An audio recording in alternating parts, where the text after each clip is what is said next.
her that she had to resign because I asked her, are you a trustworthy person? And she said no. So if you had an employee who told you they weren't trustworthy, would you ask them to resign, Senator? So I'm sorry, but this is not what she has said publicly. She has said. I'm not surprised about that. So you're saying she's lying? Yes. Every conversation I had with her, there were witnesses. And let me get this straight. This is the same person that less than a month earlier, you stood next to her and described her as unimpeachable. And you had full confidence in her, and that you had full confidence in her scientific credentials. And in a month, she became a liar? Yeah, you should ask her what changed. And by the way, a month ago, you were voting against her. Oh, because you thought she was either incompetent, ineligible, or unsuited to the task.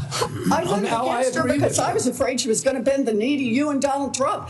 And it looks like she didn't bend the knee, so you fired her. Look, you're putting America's babies' health at risk, America's seniors' health at risk, all Americans' health at risk, and you should resign. Senator Sanders. I just want to pick up on Senator Warren's point. Are you telling us that the former head of CDC went to you, you asked her, are you a trustworthy person? And she said, no, I am not a trustworthy person? She didn't say, no, I'm not a trustworthy person. She said, no. Wow. Giving a quote. And I asked her no, 1 second. And you're also repeating now that she is a liar, correct? Which you wrote in the Wall Street Journal. If she wrote that I fired her because she refused to sign on in advance for the ACIP committee, no, that's not accurate. All right, so you're calling her a liar, and I look forward to her coming before the Help Committee, maybe this committee as well. All right, Mr. Secretary, I've got a bunch of questions. Appreciate brevity in answering it. So-called beautiful bill threw 15 million Americans off of health care, substantially raised premiums, and is going to have a terrible impact on nursing homes, community health centers, rural hospitals all over America. Very briefly, is that really making America healthy again? It's going to be the biggest infusion of federal dollars into rural health care in American history. Yeah, you know why? Because you're cutting $150 billion for rural hospitals. You're putting $50 billion back. That's not an infusion. That's a loss of $100 billion. All right, next question. President Trump, who I don't usually agree with, called COVID vaccines, quote, one of the greatest miracles in the history of modern-day medicine that saved tens of millions of lives worldwide. Scientific community agrees with Trump. Lancet study found that it prevented almost 20 million deaths during their first year of use.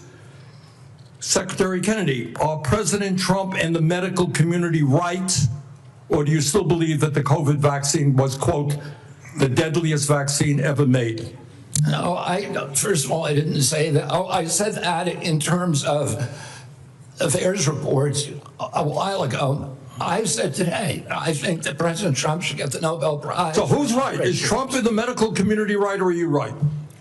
President Trump did an extraordinary piece of leadership. Is he right or wrong? Did COVID save millions of lives?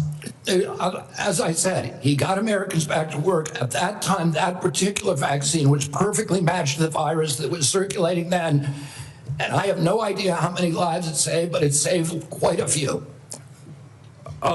You know, what I find a little bit weird in this discussion, I'm hearing it over and over again this morning, Mr. Chairman, is we've got the entire medical community on one side. You got the AMA representing hundreds of thousands of doctors, the American Academy of Pediatrics, the American Public Health Association. All of these organizations are telling us that COVID vaccine and vaccines in general are safe and effective. You are casting doubt on that. Who are who are the organizations that are agreeing with you in casting aspersions on vaccines? The primary advisors are Marty McCary, Jay Bhattacharya, Dr. Oz, Vinay Prasad. So you got a few doctors who agree with you, and I'm giving you the Not a name. few doctors. What you're talking about is there's a big difference, Senator, between established science and the scientific establishment, which has been co-opted by the pharmaceutical Oh, hold on. So industry. you're telling the American people that the American Medical Association, representing hundreds of thousands of people, have been co-opted and that they should not trust their doctors. And I'm the telling American you- Academy of Pediatrics, and by the way, just for the record, every single Republican, I don't mean to be political here, Mr. Chairman, has received PAC money from the pharmaceutical industry. Are they all corrupt as well? And I'm telling you, the American Heart Association has been co-opted by the food industry. Everybody but you, Senator. But you know what? When you ran for president, we have a corrupt campaign finance system. Maybe you'll agree with me on that. Okay, you were already president, you had $1.5 billion behind it. You received $300,000 from people, not from the industry, people in it, as I did, from individuals. You corrupt. President Trump got $3 million. Every Republican got corporate PAC money for the pharmaceutical industry. Democrats as well. Everybody is corrupt, but you? Is that what we're looking at? I don't think so. And I think the issue now... I don't even know what you're talking about. Well, I think you do know what I'm talking about. I don't know what you're talking about. The issue is every time anyone Are you saying the pharmaceutical industry was supporting my presidential campaign? I'm saying, I don't think so. I'm not saying that. I'm saying that the pharmaceutical industry is a greedy institution which is charging us the highest prices in the world. They are pervasive. But to suggest that every institution, the AMA, the pediatrics people, is corrupt because they disagree with you is an insult to the American people. Listen, people disagree with me all the time. I have arguments in my agency, heated arguments every day with Jay Bhattacharya, with Marty McCary, with Dr. Oz. You have given the names of a few people. I have given you the names of organizations representing hundreds of thousands of doctors and scientists. I yield, Mr. President. Senator Tillis. Thank you, Mr. Chair. Secretary Kennedy, thank you for being here. A couple of times you asked people if they were making a statement or a question. What I think I may do, just to give you a breather, is to make a statement with a lot of questions. And just for the record, I'd like for you to have the opportunity to have your staff respond. I can't conclude from the discussion today where you are on warp speed. So I would like the definitive statement on exactly where you are. Was it good? Was it bad? Were there things that worked? Were there things that didn't work? I can't discern that from what you said here. I, for one, think that it was a signature accomplishment of President Trump, and the mRNA platform is something. I agree with that. I look forward to you giving us a detailed statement on exactly where you are with warp speed. I'm not a doctor. I'm not a trial lawyer. I'm a boring management consultant. Another question that we'll submit in the record, I'll give you directionally where we're going. I don't see how you go over 4 weeks from a public health expert with unimpeachable scientific credentials, a longtime champion of MAHA values, caring and compassionate and brilliant microbiologist, and 4 weeks later, fire her because at least the public reports say because she refused to fire people that worked for her. So as somebody who advised executives on hiring strategies, number one, I would suggest in the interview, you ask them if they're truthful rather than 4 weeks after we took the time of the U.S. Senate to confirm the person, just for the future nominee that we're going to have to consider. But I do also believe that some of your statements seem to contradict what you said in the prior hearing. You said you're going to empower the scientists at HHS to do their job. I'd just like to see evidence where you've done that. And I'm sure that you will have some. You will do nothing that makes it difficult or discourages people from taking vaccines. There seem to be several reports that would seem to refute that, but I'd rather you just respond to it. I'm not going to come here and impose my belief over any of yours. That, again, seems to be contradictory to the firing of a CDC director, the canceling of mRNA research contracts, firing advisory board members, attempting to stall NIH funding, eliminating funding for the I think $500 million for further mRNA research, and just want an answer for it. On HR1, I believe You know my concerns about H.R. 1. I've had several meetings with, and H.R. 1 is the big, beautiful bill, OB3, whatever the brand is. But I'm still, I've got an office with 60 staff, including half of them in state office. I've had 3 different estimates of the economic impact on the state of North Carolina. Can I get your commit? And I have been looking for somebody that's far more resourced than an office of 30 people up in here in D.C. to disprove my estimates with respect to the impact on North Carolina, period. And I've yet to have anybody. I would love to be embarrassed and be wrong, but I would like to get your commitment for people to tease through the numbers that I provided before the vote on H.R. 1 that says that if you normalize 3 independent estimates across a broad spectrum, $25 billion over 10 years. I don't need your response now. I want somebody to destroy my estimates, because to this point, the most resourced health agency in the world has only given me word salad responses, and I need that so that we can prepare for the response. $25 billion over 10 years is half of the rural relief fund over 5 years. And so we just need to have that fact as a matter of policy so that we can go in North Carolina and absorb it. And I know every state's different, and I'm assuming every one of my colleagues here have done the math for their states, not focused on that. But I want you to destroy my estimates if they're in fact wrong, and I want you to acknowledge them if in fact they're right. That will come into question as well. Mr. Kennedy, you've stated multiple times in response to other members' questions that that scientists were lying. We'll go back to the record in cases where you've said that. I'd just like to see the scientific evidence to substantiate that. I'm going to stipulate that you were honest and you had research behind it. We'll go back and figure out what scientific studies you believe are founded on lies and not scientifically viable. And then finally, I just want to give you an opportunity. Apparently in the exchange with Senator Bennett, you said you agreed with Dr. Levy's statements, who said that the mRNA vaccine causes serious harm, including death, particularly in young people. They said you agreed with that comment. Did you agree with that comment or not? I think that's true, yes. Okay, thank you. Thank you, Mr. Chair. Thank you, Mr. Tillis. We now have Senator Smith. You're recognized. Thank you, Mr. Chair. So, Mr. Kennedy, I have sat here for the last many minutes and listened carefully to your testimony. And I think actually Senator Tillis laid out so many of the ways that what you have said has contradicted yourself and others. It's, I mean, I don't even know where to start.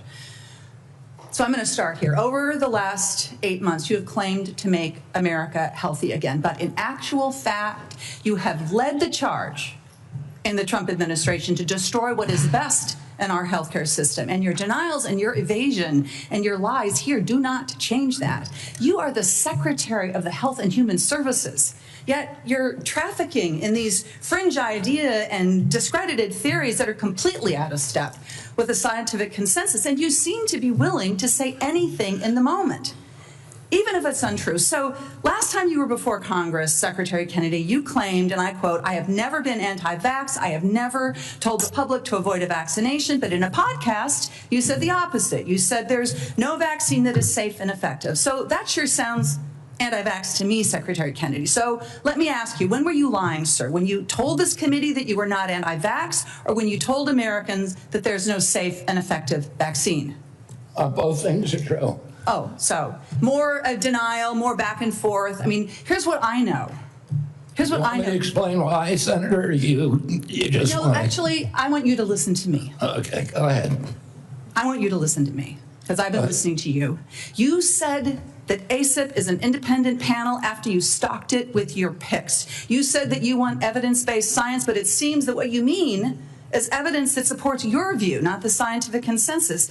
I mean, you dared to sit there and call my colleague from New Hampshire a liar when she presented you with facts that don't support your view of the world. It's incredible. But let me move on. Just last week, in the days after the tragic shooting at Annunciation Catholic School in my home state of Minnesota, you went on Fox News blaming school shootings on antidepressants.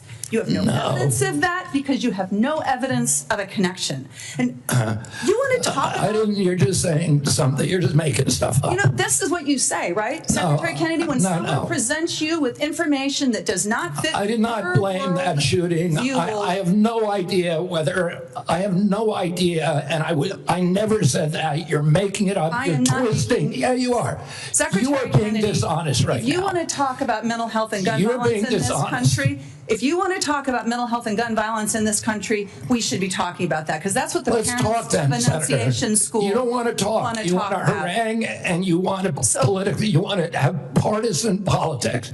I want to actually solve these problems. Ms. Secretary Kennedy, what the Trump administration is doing right now is making it harder for people in this country to get access to mental health care. So don't talk to me about solving the mental health care crisis when you are making it harder. You cut Medicaid, which is the #1 payer for mental health care services in this country. You decimated the agency at Health and Human Services that focuses on mental health and substance abuse. That's what states count on. They're cutting their services to schools as a result of that. Several years ago, in a bipartisan way, Congress came together and passed the Safer Communities Act, which made important investments in mental health care and did some important, though small, things to reduce access to guns. What do? You propose cutting that funding. This is what we're talking about in your leadership in the Department of Health and Human Services. If you want radical transparency, as you talk about, I mean, take a look at what you are doing. And, you know, I've heard a lot about MAHA today while we've been here. There's a lot of Americans, Secretary Kennedy, who trust you, who believe what you say, especially when you say you're standing up to corruption. And I think that they need to know, you apparently have a lot of influence with President Trump. Did you ask him not to roll back these regulations that are stopping the big corporations from dumping heavy metals and endocrine disruptors into our soil and water? I mean, there's no evidence that you have been even opposing that. Did you do anything to stop the Trump administration from rolling back this handout to Big Pharma that makes it easier for the big drug companies to charge more for cancer drugs? No, you presided over that. I mean, it's stunning, really, what's happened over the last 8 months. It's stunning to me. And I just hope that in this moment, our colleagues, there's hardly anybody left in this room, are going to think about what it is that you've done, what your legacy is going to be at the Health and Human Services Agency, and pay attention to the damage that is being done here. Senator Marshall. All right. Thank you, Chairman, and welcome, Mr. Secretary. One of your themes for the CDC is transparency. And I think when I hear you talk about transparency, I think part of that is sharing what you know, what the CDC knows with parents so that they can make decisions. Behind me, yeah, I know it's going to be hard to see from there. I can barely read it. This is the current CDC recommendations for vaccines for children. On day number 1, they get their first jab, a hepatitis vaccine. By the time they're 18 months, they've had 18 jabs. By the time they get to be old enough to vote, they have 76 jabs. Now, when I listen, what I hear you say is that, look, vaccines are drugs. We need a measured response and a measured, when do we use this? It's interesting that the United States has put age 65 and older for COVID vaccine. UK has chosen 75 and France 80. Obviously, scientists disagree exactly when that should or shouldn't be. You know, hepatitis B vaccine, it makes no sense to me. I've only delivered 5,000 babies, but we do a hepatitis test on every mom. By the time she delivers that baby, I know her pretty well. And if she doesn't have any risk factors, if she's not an IV drug abuser, if she's in a stable monogamous relationship, nobody at home has hepatitis, I don't know, I don't see the benefit myself in that hepatitis vaccine. Everyone's eligible for it, everyone can get it, and my pediatricians don't always agree with me. And no, I'm not saying if you don't know the hepatitis status of that patient, they shouldn't get it. I'm not saying if this person's had no prenatal care, that puts them at risk for hepatitis. Can you just speak a little bit, when you talk about transparency and trying to empower and make vaccines available, these should be treated just like a medication? Yeah, I mean, you know, I say I'm not anti-vaccine. Saying I'm anti-vaccine is like saying I'm anti-medicine. Well, I'm pro-medicine, but I understand some medicines harm people. Some of them have risks.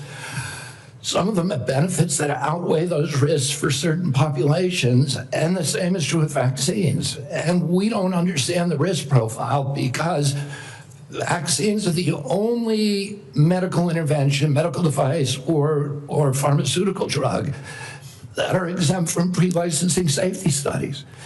And so there are 2 hepatitis vaccines, and one of them had a safety study that lasted for 4 days on 143 kids for a product that's going to be given to 76 million kids. Yeah. The risk profile prior to the introduction of the vaccine, the risk of a baby dying from hepatitis B was 1 in 7 million. That means you need to give 7 million hepatitis B vaccines to prevent 1 death if you're going to give 7 million. Right. So, Mr. Secretary, and I guess before the press labels me wrong, I'm not anti-vax either. I think MMR has been a great vaccine. The DPT's been a great vaccine. Polio's been a great vaccine. Smallpox. So there are great, but it's the measured approach that we're after, the transparency. You're trying to empower parents here. What I feel the difference is, sometimes my friends across the aisle feel like there's a one-size-fits-all, that they should be telling parents what to do. And what you and I are fighting for is we want to empower parents to make these decisions. I want to talk about morbidity and mortality of COVID for just a second. It is so true that 2 things can be true, and I don't understand why, just the rabbit hole some of my colleagues are going down. There's a big difference. When I was out there practicing, doing volunteer work, I was so confused myself on the numbers. People dying with COVID versus from COVID.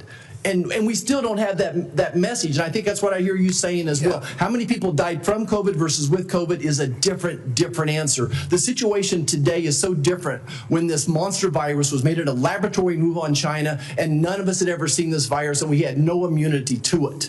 But today, every American's had COVID a dozen times probably, and we built up immunity. I think that's why both things are true. It was a miracle. Warp speed was a miracle. What President Trump and his team did, and it saved millions of lives most likely. But it's also true that it probably killed some people. Like most vaccines do, there is a death rate associated. So both things are true. Anything else you want to clear up on the morbidity and mortality of COVID and COVID vaccines? Well, I think you just cleared it up. The COVID vaccine was critical. President Trump's leadership got it to us when our society was locked down and allowed us to open up. It was, as I said, perfectly matched to a virus that was new in the experience of humanity. And so it was a miracle. Right now, we're dealing with completely different circumstances, where the virus has mutated, where it's much less dangerous, where there's a lot of natural immunity and herd immunity. And so the calculus is different, and it's complicated. And, if you just want to turn everything into a soundbite, it makes it, you can't have a grown-up conversation. But there were more reports to VAERS, which is the only surveillance system that we have, of injuries and deaths from that vaccine than all vaccines put together in history. So we have to acknowledge that there was a cause. We acknowledge that there was a benefit. We can't quantify either one because of the data chaos at CDC, and that's all I'm saying. And they think I'm being evasive because I won't make a kind of a statement that's almost religious in nature. Did it save 1 million lives? Well, there's no data to support that. Or maybe data, there's no study, there's modeling studies, there's faulty data. I'm not going to sign on to something if I can't do it to a scientific certainty. It doesn't mean that I'm, anti-vax. It just means I'm pro-science. Thank you. I yield back. Thank you. Senator Lujan. Thank you, Mr. Chairman. Secretary Kennedy, Dr. Daskalakis, who recently resigned as director of the National Center for Immunization and Respiratory Diseases, his resignation letter stated he and his team were never allowed to brief you. I'm curious who you're listening to, since it's clear you're not listening to qualified experts like Dr. Daskalakis. Can you give the committee the name of the person? I don't consider Dr. Daskalakis. Mr. Secretary, the question that I have for you is, can you give the committee a name of who you're getting briefed by? I'm getting briefed all the time by CDC. Just a name.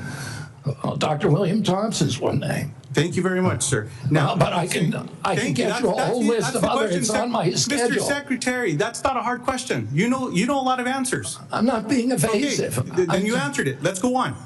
Now, you said that you're soon going to release a study claiming to reveal the cause of autism, timed unsurprisingly with the upcoming ACIP meeting to justify taking vaccines from Americans. Now, as you know, autism affects millions of children.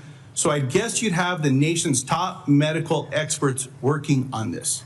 Mr. Kennedy, you hired a man named David Geyer to conduct this study. Is that correct? No. Is Mr. David Geyer working for HHS? He's a contractor, but he's not conducting a study. He's a contractor? He's a contractor. Do you know who works for you, Mr. Kennedy? Yeah. Do you know that Mr. Geyer is listed as a HHS on the employee directory as a senior data analyst, not a contractor? He's a contractor. He's not an SGE. So is your website wrong? He's not an SGE. I don't know what. I'm going to pull up the website for you. He's a contractor. If the website says he is a senior data analyst, will you at least admit to the committee? Well, I don't know if wrong? a contractor can be classified as a senior data analyst or not. Is Mr. Geyer a doctor? No. Did you know he never went to medical school? He's not practicing medicine. Did you know that he got caught in Maryland and was charged for practicing medicine without a medical license? He was charged by a medical board. He sued the medical board, and the medical board was found to have acted in actual malice and was fined $2.6 million by a judge in Maryland for doing that. See, so you choose to know a lot when you want to know a lot. It's incredible, Mr. Kennedy. Senator, you're ridiculous. So here's the question I have. You brought him in to do this study. I think there's no question about it. I told you he's not doing a study. Is he participating in the study? No. Is he doing any analysis in regards to this study? No. What he's doing is getting access to the Vaccine Safety Data Link, which is the biggest repository for vaccine information that your friend would not give us for 7 months. For Mr. 7 months. Secretary, let me ask you this question, just because you know the answer. What is Mr. Geyer doing? He is the only one, because Congress ordered CDC to open up the VSD to him in 2002. He's the only outsider who's ever seen it. So because CDC will not give us, they have Mr. Secretary, is he participating in this then? No. But you just said he's the only dude that knows what's going on here. Do you want me to explain it to you, Senator, or do you just want to showboat? I'll submit this. You just want to showboat for your ads, or do you want to hear a real answer to your question? Mr. Secretary, you choose to know answers to questions with some colleagues. I'm willing to give you the answer. I'm willing to give you the answer. Mr. Secretary, someone should have asked you, maybe President Trump should have asked you, are you a trustworthy person?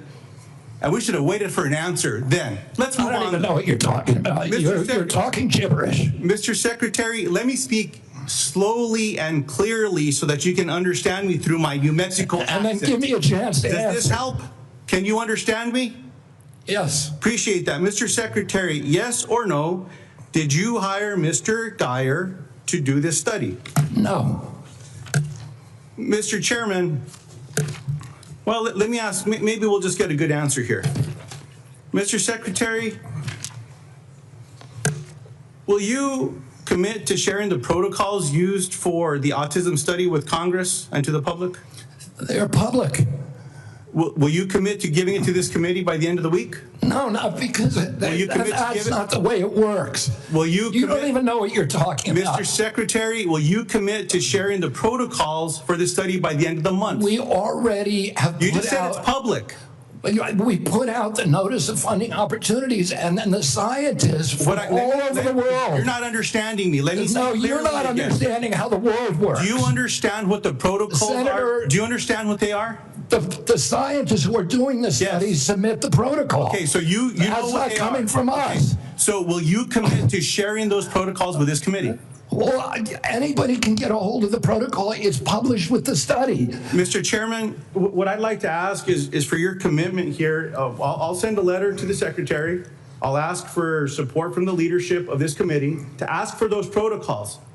If those protocols are not given to this Anybody committee, can get the protocols. Mr. Secretary, I'm not talking to you.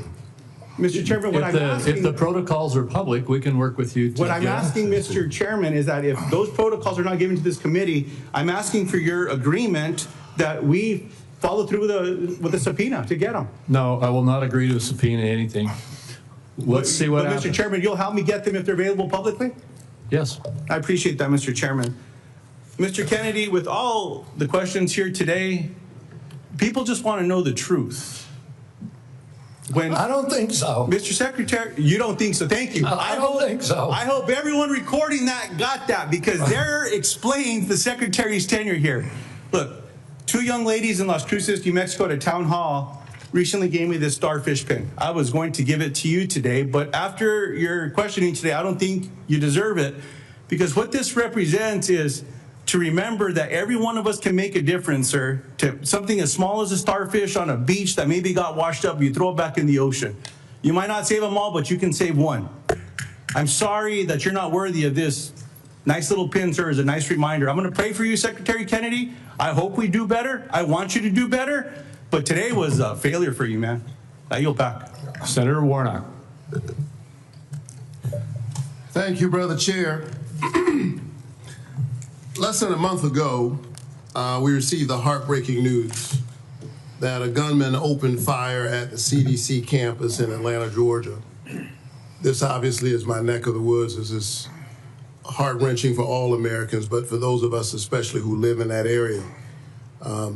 A DeKalb County police officer, David Rhodes, was killed. The shots hit buildings on campus in at least 180 places, narrowly missing the CDC's daycare center.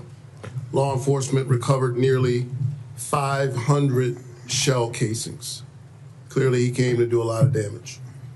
It's a miracle, and thanks to the quick action of Metro Atlanta and state law enforcement, more people were not killed. The Georgia Bureau of Investigation announced that prior to the attack, the gunman expressed discontent with the COVID vaccine and, quote, wanted to make the public aware of his distrust of the vaccines.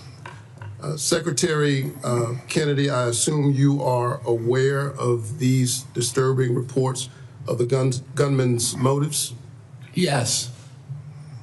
And, I understand that some people may have concerns about new medical breakthroughs, but those people don't have the world's top medical experts working under them. You've been over HHS for 7 months now. Have you ever been briefed by CDC's career immunization officials to discuss your concerns? And by the way, every member of this panel has criticized President Trump and demonized him. Have you ever Are been you briefed? complicit in the assassination attempts on President Trump? Sir, I'm asking the questions. You are the witness. It's a simple yes or no question. Have you ever been briefed by CDC's career immunization officials to discuss their concerns? Yes, I have. What was the answer? Yes. You have been briefed by CDC officials, the career immunization officials, to express your... The senior vaccine safety scientist, for example. Have you ever been to the CDC as secretary before the shooting on August 8th? Have I ever been there as secretary? Have you been there as secretary before the shooting? No. Okay. Let's return to the shooting and the aftermath. Secretary Kennedy, I'm about to ask you a series of yes or no questions about the events of the past month, and I would appreciate just a yes or no response. You called Dr. Manarez to your office on August 25th for a meeting. Is that correct? Yes or no? It could be. I just don't know the date. I'd have to check my calendar. Was Jim O'Neill the man you just appointed as acting director of CDC in the room on whatever date you met with him, since you can't recall? Was he in the room when you met with Dr. Manarez? In that meeting, did you criticize Dr. Manarez for her statements to CDC following the shooting where she said, quote, misinformation can be dangerous? I don't believe so. I have no record. You don't believe you criticized her? Oh, I criticized her. Did you criticize Not her? for that. Did you criticize her? I don't even. Did you criticize her for her statement statements to CDC workers following the shooting? Did I what? Did you demand that she fire career scientists or public experts at the CDC? Yes. Did you demand that she accept the recommendations of your hand-picked vaccine advisory panel without further review by career CDC scientists? No, I did not. You didn't ask for her commitment ahead of time that she would accept the recommendations from the advisory panel. You're denying what that? I asked her about is she had made a statement that she was going to not sign on, and I wanted clarification about that. Did you tell her to accept the advisory panel's recommendations? I told her I didn't want her to have a rule that she's not going to sign on to it. Did you say that the CDC was, quote, the most corrupt federal agency in the history of the world? Not the history of the world, but definitely within HHS. Did you say that? I did not say that, but I did say it's the most corrupt agency in HHS, and maybe the government. So you call the CDC corrupt. Did you say that CDC staff are, quote, horrible people? Horrible people? Did you say that they're killing children and they don't care? No. Okay, I think that we all have a history of listening to you and these answers, but you're on the record for a number of these statements. Despite your lack of credentials and expertise, clearly you have an agenda. It is a threat to the public health of the American people. It's clear that you are carrying out your extremist beliefs, which is why you attempted to fire Dr. We're the sickest people in the world. Sir, we're the sickest people on earth. I'm speaking. How am I a threat? Secretary Kennedy, for the first time, we're seeing deaths from children from measles. We haven't seen that in 2 decades. We're seeing that under your watch. You are a hazard to the health of the American people. Can I respond? No, I claim back my time. We need to wrap You are a hazard to the health of the American people. I think that you ought to resign. And if you don't resign, the President of the United States, who put forward Operation Warp Speed, which worked, should fire you. Thank you so much. Senator Welch. Mr. Chairman, thank you. I want to sum up, and I want to make 3 points. First, we have a healthcare affordability crisis in this country. And second, Secretary Kennedy's policies is making that affordability crisis worse, not better. And third, Mr. Chairman, the United States Senate is not doing its job. Healthcare. Citizens of the United States, our employers, our taxpayers and our families pay the most and get the least. That has been persistent and chronic, and it's not being addressed, it's being aggravated. Let me be specific. In Vermont, a family of 4 that makes $82,000 in income with premium support on Obamacare now pays $6,970 for their health care premium. That is going to increase $23,000 to $30,000. That is unaffordable, it's shocking, and it's cruel. The big beautiful bill that we're talking about, Vermonters are going to lose 45,000 families lose health care. That is going to be a hammer blow to our hospitals, because those folks who lose health care don't get a guarantee they won't get sick, and they're going to show up at our community hospitals. Our community hospitals are going to treat them, and they aren't going to be compensated. And it's why Vermont community hospitals are on a financial thin ice, and that's true that about 338 hospitals around our country are in danger of closing. Second, Mr. Chairman, I believe the Secretary made assurances to this committee, and he has not kept the promises he made. Prices have not come down, they've gone up. He assured Senator Cassidy that he would not change the standards for vaccine review. Yet since his confirmation All 17 members of the Vaccine Advisory Board have been fired by him. He has limited the use of COVID-19 vaccine. And he has inexplicably canceled $500 million in vaccine research and funding. So, you know, I'm not surprised. Stephen Miller credited you with being the crown jewel of the cabinet. And my observation about the crown jewel of the cabinet and the policies of folks who get rewarded are the ones who fire those in service that speak truth to power. Susan Menares, we've gone over that, fired because she refused to fire herself, staff without cause, and refused to rubber stamp changes to the vaccine schedule without data. The head of the Bureau of Labor Statistics was fired because she gave a report with honest numbers about the job report. CIA Russia expert who'd been there for 30 years, fired after the meeting with Putin. So, Mr. President, that is serious and worrisome. But I want to finally end by challenging us in the United States Senate to do our job. We have a constitutional responsibility to be a check and balance. And the fear of our founders was that there would be a concentration of power in one branch, and that would lead to catastrophic consequences for our country. And what has Congress done? On oversight and advice and consent, we have confirmed a vaccine denier. On tariffs, we've given up our constitutional responsibility. On appropriations, we're bending the knee to an administration that is rescinding and decided what to spend and what not to spend, despite what our law in a bipartisan way was passed. We cannot cede power, and there are consequences. A crumbling healthcare system, a deficit exploding, and our allies losing faith in us. You know, Mr. Secretary,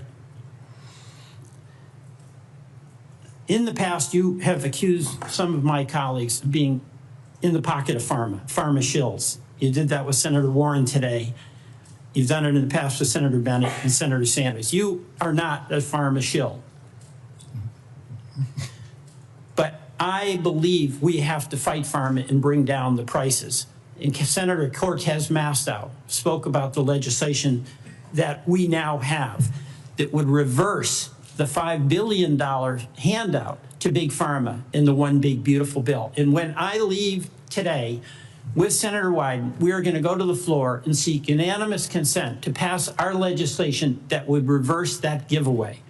And I ask you to put your policy in your body where your mouth is, and join us in supporting that bill to restore price negotiation power so those pharma prices can come down from being the highest in the world to something within range of reason. Mr. Chairman, I yield back. Thank you very much. Senator Young. Welcome to the committee, Mr. Secretary. It's my intention not to raise my voice and to give you an opportunity to respond to an inquiry. I'm going to begin with long COVID. It shouldn't be a surprise to you. During each of our meetings, we've discussed my interest in making sure our government does its part to address this challenge, which afflicts, by most recent estimates, over 20 million Americans. They have been diagnosed. There are a number of others we know that go undiagnosed. Over 400 million people worldwide suffer from this at a cost of $1 trillion a year, which is roughly 1% of global GDP. This, we know, has had impacts on participation in the workforce, therefore our own GDP. So it's serious on a number of fronts. It's my hope we can come up with some therapeutics for this condition. One of the real barriers to that is seeing that we are able to launch more clinical trials. I want to get your update on how the clinical trials are going, what plans you might have in the works to increase the number of clinical trials as it pertains to long COVID.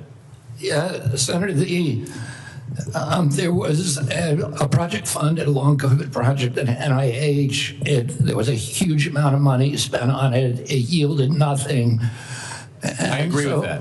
Right, and I think you know that we are doing now a different approach. We're launching a long COVID consortium. We're bringing together the best doctors in the country who have developed reputations for being able to treat long COVID. And one of them is a doctor that actually... Dr. Bruce Patterson. Yeah, Bruce Yes. Patterson, and then Dr. Jordan Vaughn, also from Florida. There's a number of them who are doing spectacular things where patients are reporting extraordinary progress. We want to get them all involved all in one room. We want to identify the protocols that are working. This is something that did not happen during COVID. It was all ivory tower science, and the doctors who are on the ground were ignored. The same thing happened during the HIV crisis. Yes. And we're trying to do something different, which So is my really time's limited. You mentioned ivory tower. And so that's a segue into a statistic that I've become familiar with over the years. It takes roughly 18 years for proven interventions, pharmacological or other types of medical interventions, to make their way out into the field. If we assume, I think a conservative estimate, 12 to 15 years until we have any really acceptable therapeutics for a long COVID, that's a cheerful estimate.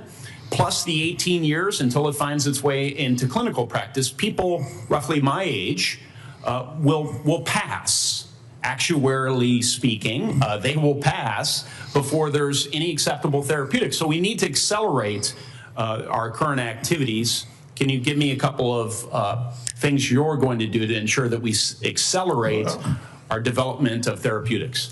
I mean, the best solution is the same kind of solutions that we should have been pursuing during COVID, which is off-the-shelf approved drugs for that are there already. Yes. So you don't it have was to go recently reported that all the major pharma companies, I'm sorry if there's one good student exception, are serving as barriers to clinical trials. How can they repurpose? It is bizarre that that's happening. Okay, you're the Secretary of HHS. Will you be cracking down on this lack of cooperation? Yes. Thank you. Yes. Thank you so much. Will you also be exploring research partnerships with other countries, seeing as I've established this is a global challenge? Yes. Okay. And that's what we should have done during HIV. It's what we should have done during COVID. Yes.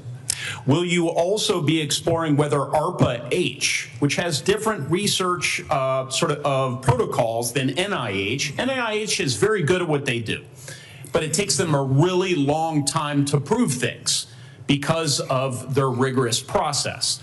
ARPA is more practical, right? And so one could imagine ARPA-H tackling this challenge. Will you be encouraging? We're absolutely open to that, Senator. Okay.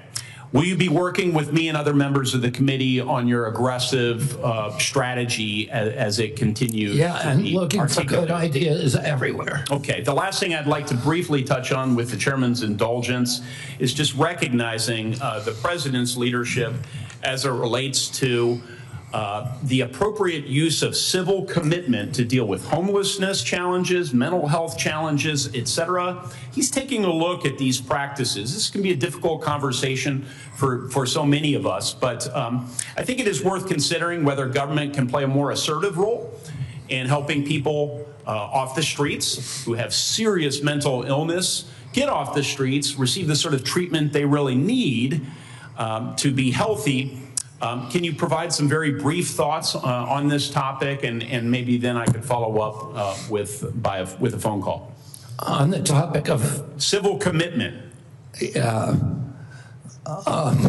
We can follow up, Mr. It's mainly Secretary. happening in the States, so I want to hear your ideas on it if there's something that you think. Yeah, I think the president said, we ought to take a look at it. If there's somebody in 20-degree below zero temperatures consistently in Washington, D.C., and they're believed to perhaps have mental health challenges, might we consider how to offer them care in a controlled setting rather than than allowing them to freeze to death. Might that be humane as we reconsider perhaps application of our laws? Follow up on that with you. All right.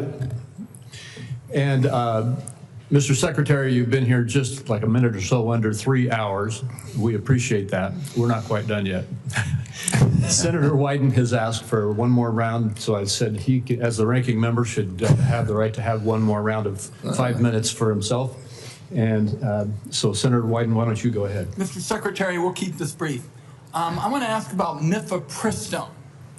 I was the first member of Congress to hold a hearing on this drug, which now has served more than 7.5 million women. And of course, it is used for reproductive health and medication abortion. It has been documented again and again as safe, and people say safer than Tylenol. And the reason that I'm asking the question is that I'm getting reports that you've said you're going to conduct a complete review of mifepristone's safety, and what we're hearing is it's not based on new clinical trials or data from the scientific community, but on one reviewed paper that's not a peer-reviewed paper by a political organization and Project 2025 sponsor whose stated mission is to advance an anti-abortion agenda. So what I'd like to hear today is for you to say that you'll commit that your best scientists, without bias, will be permitted to conduct this entirely unnecessary safety review. I don't see any evidence for it. You've called for it. But what I'd like to do is make sure that it's done right, and I'm very troubled by what I've heard about it. Your thoughts? You have my commitment. Okay. That'll be good science and good scientists. Okay. We'll get back to you to talk about specifically how that's going to play out, but I appreciate that. Okay, one last point for you, Mr. Chairman. I'm going to ask unanimous consent to enter into the record declaration by these kids, you know, some of them very young, who in the middle of the night, we were told by whistleblowers, are being whisked away and the like. And what I'd like to enter into the record are statements by these kids that we have learned about, and also a memo prepared by the Guatemalan government outlining the deportation effort into the record. We've been able to obtain that, and I think it's an important part of the debate. And with that, I beat my time of 5 minutes. All right, without objection. Thank you very much, Senator Wyden. And we are now at the point where I'll just make a couple of very brief personal closing remarks, and then I've decided, Mr. Secretary, you know, I said at the outset of this hearing it was going to be some partisan battling going on. That is something that is very obvious to anybody who's paid any attention to what's happened in the last 3 hours. There were several times that you were cut off, or I had to cut you off because we needed to keep moving along. And I'm not suggesting that you need to or should, but if there's anything that you felt you didn't have a chance to say, if you could briefly say it now, or if you would like, you'll have the opportunity to submit written responses to questions, which I'm going to reference in a minute, and you could make any further statements that you would like to make at that point. But I think I'll have mercy on everybody here and let us adjourn. all right, wise choice. Let me just say now that senators will be allowed to submit questions to you for the record by next Thursday, September 11th, by 5 p.m. And I just want to say, Mr. Secretary, during former Secretary Becerra's tenure, responses to these kinds of questions for the record were not delivered in a timely manner. And the example I'm going to give you is that on March 22, 2023, he got questions. He answered in February 22, 2024, 11 months later. A year seems excessive. And I'm going to ask you and your team to not follow the precedent set by Secretary Becerra, and instead to respond as promptly as you can to the questions for the record that you receive. I asked that of every single nominee, and you may or may not recall, you've probably already told me you would do that in your nomination hearing. But with that, Once again, to my colleagues, the deadline for submitting these questions for the record is September 11th at 5 p.m. And hearing nothing further, this hearing is adjourned.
Sí.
Sì, sì, sì.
Vai, vai, vai.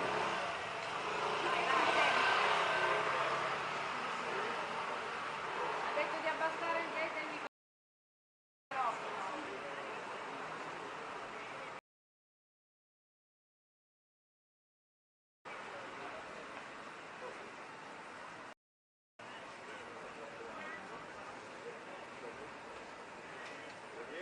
Sì.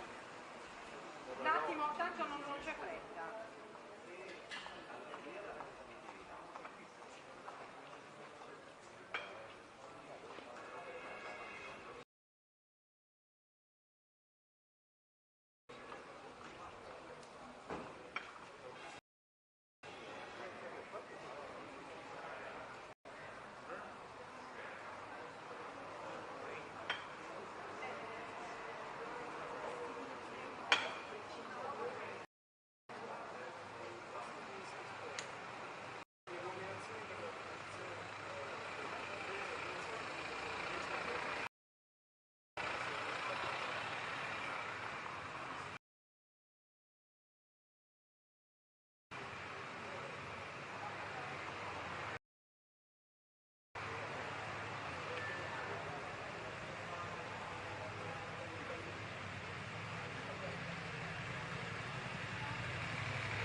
Comunque era chiaro funebre quello che è uscito praticamente ieri. Ho inviato solo quelle due, con l'immagine della macchina. No, no, no, perché uscivano per fare la quello gli ho mandato. Lo vuoi dire nel live? Sì.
da dietro la sorella,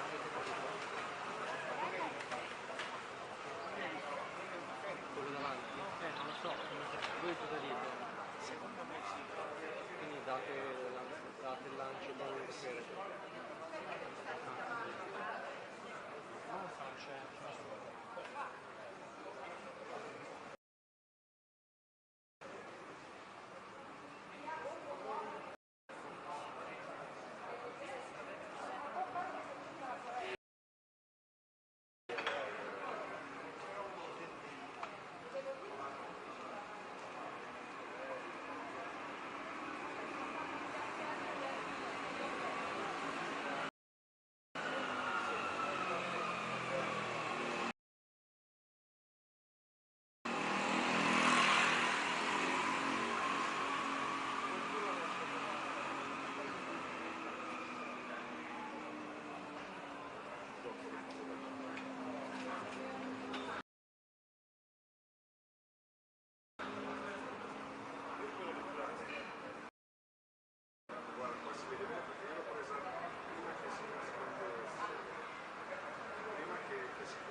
algumas áreas